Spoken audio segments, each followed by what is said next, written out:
Hey YouTubers, good morning, happy Wednesday, just here at the shop, getting things ready for another day.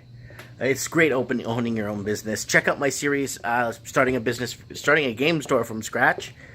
It's a really good series. It discusses how I built this business from zero and kind of built it up and set it up and got things working. I wanted to a couple of questions people were asking me on the YouTube on the YouTube platform there on the commentary section. They were asking me if all these business closures, basically all these big time stores closing down, if it's going to affect me in any way. See, it won't affect me. This won't affect me. These big store closures won't affect me because it's more of a grand scale, and a lot of these companies are secretly been going bankrupt for the last 10 years anyways, and they haven't been kind of telling people, but you could see it in their stocks. A lot of the companies and holdings, you could start seeing them dwindle over the years, and they've been secretly going bankrupt for the last, like I said, the last 10 years. A lot of companies have been kind of holding back. But we are in a technology boom, and technology is going to change in the next 50 years.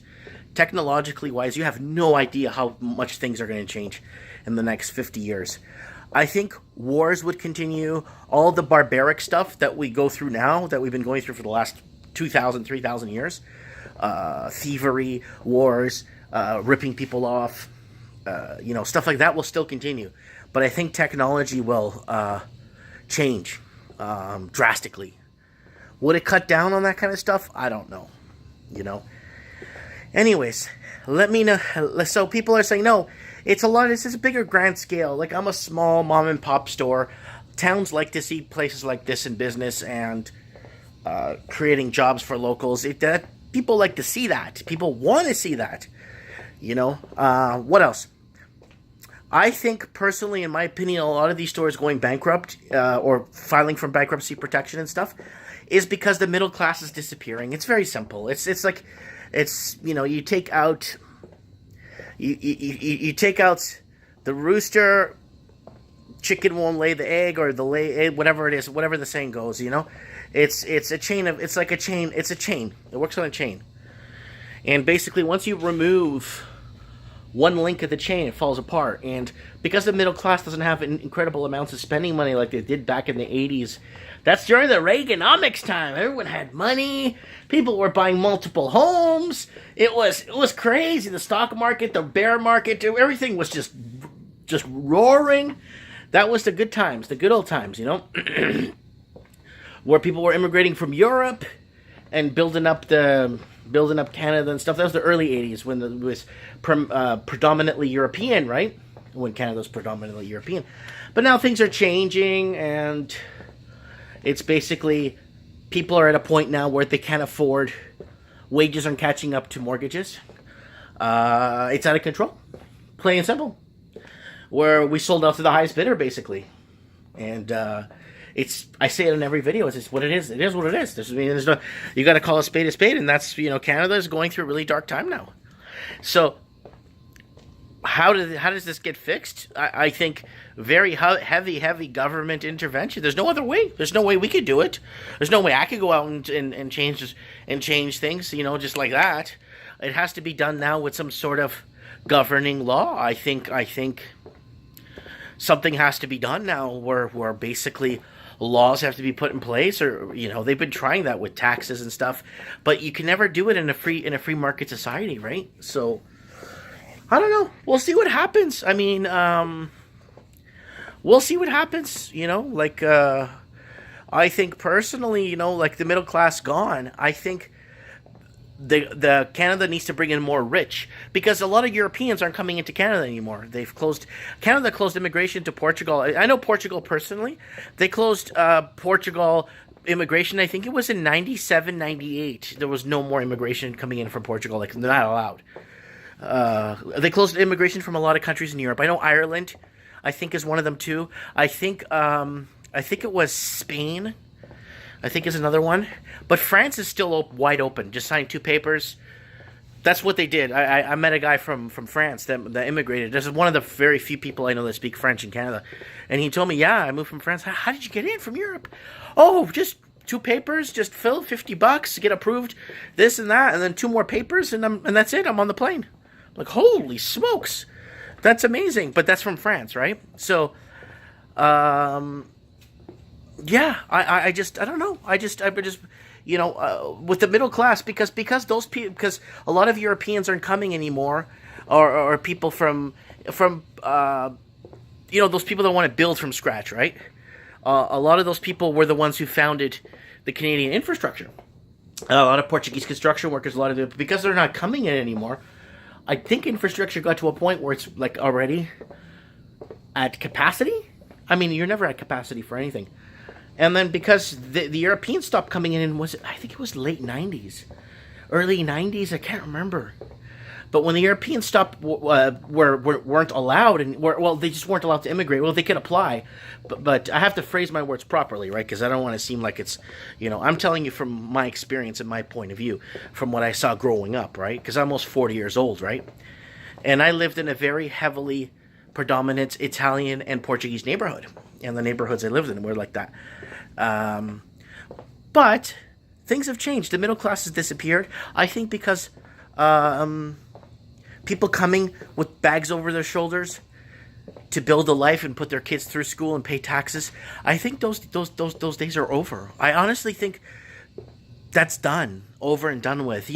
People sailing on the ship coming to New York and watching the Statue of Liberty as they arrived to America, and they build their lives and stuff. I thought, those days are gone.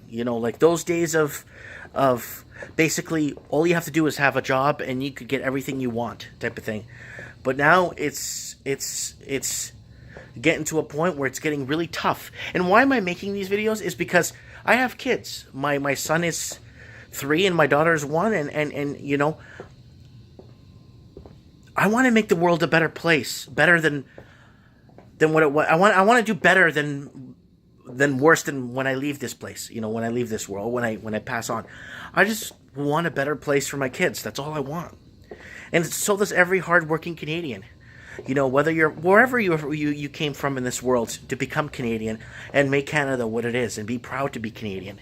It doesn't matter where you came from. And I met some Canadian Russians the other day, living in Canada for 22 years. I met a lot of East Indian families living here in Merritt that have been in Merritt for over 40 years, 30, 40 years. Proud to be Canadian and stuff, and put their kids through school. And their kids, one lady's so proud of her family. She's in her 80s, okay? And she's been living in Merritt for over 40 years.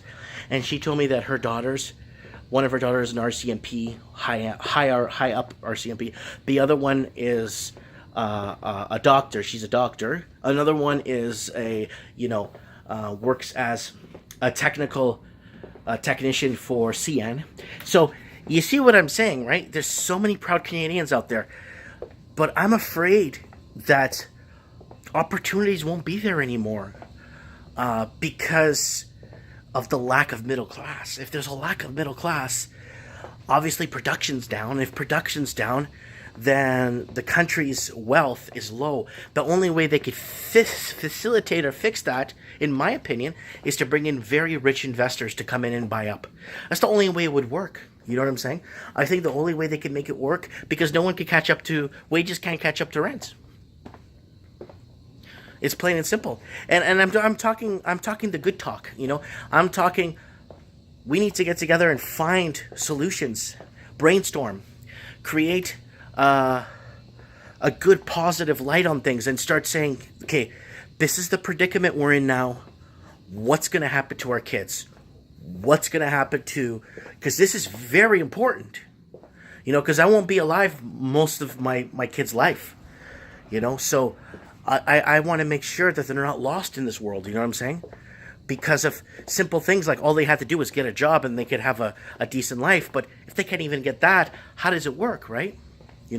I love Canada very much, a lot, and I just don't want to see it disintegrate. I don't want to see Canada disintegrate.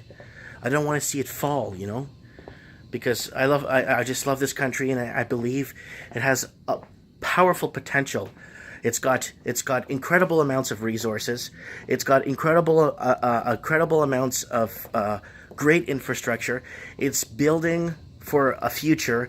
It's got lots of room for agriculture, farming, and all that. It's got a lot of coastlines for whatever, fishing industries, forever. There's so much in Canada, and I just don't want to see the next generation, you know what I'm saying? Not the millennials, I mean the ones after, suffer. Because we should be living in a country where all you need basically is a good job, a decent education to get yourself by, live life stress-free, you know what I mean? Anyways, let me know what you guys think. I still got a cold, so I got a runny nose. My eyes don't stop watering, but my eyes have been watering for 3 days. Everyone thinks I'm crying. But no, I feel good. I feel great. I just sneeze. Anyways, let me know what you guys think. Comment below. I would like to know how you guys feel about this. It's really good to have some good feedback on this, because it's nice to know what other people think. Or am I just the delusional one that's seeing things that are not there, and I need to be set straight? Because I'd like to know what people think, and how can we fix this? Because this is definitely a problem that, can be fixed. How? Let me know. Comment below. Thanks for watching.